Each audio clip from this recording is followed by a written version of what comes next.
और इसके बाद जो कार्यक्रम आने वाला है उसमें सारे यूनियन, एनएफटी, बीएसएनएलयू और अदर यूनियन, ऑफिसर एसोसिएशन और नॉन एग्जीक्यूटिव के जितने लोग हैं सारे के सारे लोग हम लोगों का अभिमन्यु से मेरी गुजारिश था, एक दिन के हड़ताल से यह सरकार सुनने वाली नहीं है। इसलिए हम लोग मिल बैठ करके यह तय करें कि इंडेफिनिट स्ट्राइक होना चाहिए। ये बहुत बड़ा मसला है, सबके जीवन से संबंधित है। इसलिए मिलजुल करके एग्जीक्यूटिव, नॉन एग्जीक्यूटिव और सारे यूनियन मिलकर जम के लड़ाई लड़ें। इस पर फैसला कल समुद्री यूनियन का आपको हड़ताल है, हम दिलो जान से इसका समर्थन करते हैं, लेकिन हम हड़ताल में नहीं जाएंगे। हम काला बिला लगा करके अपनी ड्यूटी करेंगे और इसके बाद का जो कार्यक्रम आएगा उसमें हम और समुद्री यूनियन सारे लोग मिल करके दिलो जान से इसका समर्थन करेंगे और इस मांग को हासिल करने के लिए जो भी करना होगा करेंगे। यह सवाल आता है क्या ऐसी परिस्थिति क्यों आई है? साथियों, आज से 10 साल पहले आपका wage revision, second wage revision हुआ। उस समय हम रिकॉग्नाइज थे, समुद्री यूनियन रिकॉग्नाइज, और उसमें कमेटी बनाई गई।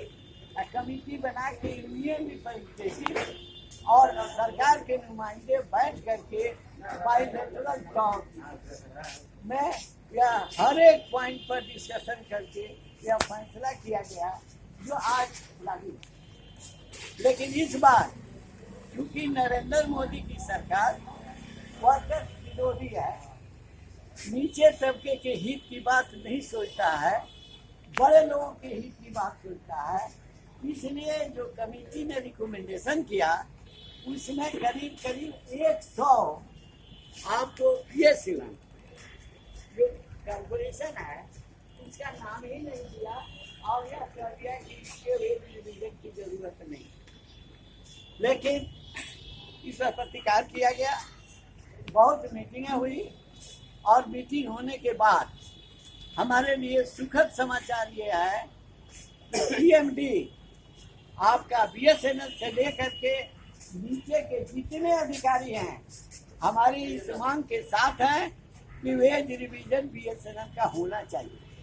और इस संबंधित उन्होंने चिट्ठी भी सरकार को लिखा है और डॉट को लिखा है, लेकिन डॉट सरकार के इशारे पर काम करती है, जो संचार विभाग कहते हैं। उस संचार विभाग के अंदर में बीएसएनएल काम करता है, लेकिन वो बात समझ में अभी तक नहीं आई। अभी आप अखबार में पढ़े होंगे, नरेंद्र मोदी ने कैबिनेट में फैसला लेकर के अनाउंस किया कि जितने कारपोरेट घराने हैं, शब्द है जितने कारपोरेट घराने हैं, सबके तनख्वाह में 15% की बढ़ोतरी कर दी गई है। लेकिन वो किसकी की गई है? जिसको उस कमेटी ने रिकमेंड किया कि इसका वेज रिविजन होना चाहिए, उसी का किया है। इसमें बीएसएनएल का नाम नहीं।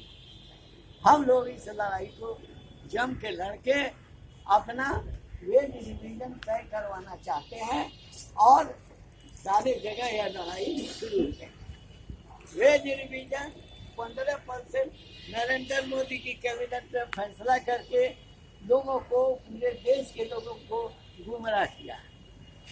उसको कहना चाहिए था कि जिसका वेज रिविजन होने की अनुशंसा की गई है उसी का 15% सीट दिया जाएगा। लेकिन उसके जो कानून है, कानून के अनुसार वो एक तरफा निर्णय लेने का हक सरकार को नहीं है।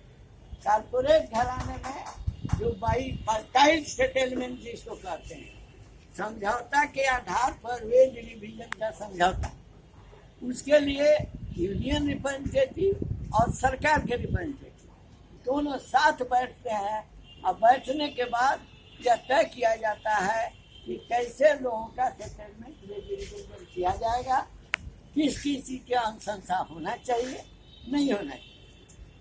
वह नहीं करके सिरे से इनकार कर दिया कि बीएसएनएल का वेज रिवीजन नहीं होगा, और इसीलिए सारे बीएसएनएल कर्मचारी अधिकारी बहुत दिल से क्रोधित हैं। उनका दिमाग गर्म हो गया है, और आपकी लड़ाई, हमारी लड़ाई, सबकी लड़ाई, यह बीएसएनएल कर्मी की लड़ाई है, चाहे एग्जीक्यूटिव हो या नॉन एग्जीक्यूटिव, सब के सब इसमें कंट्रोल देना चाहिए।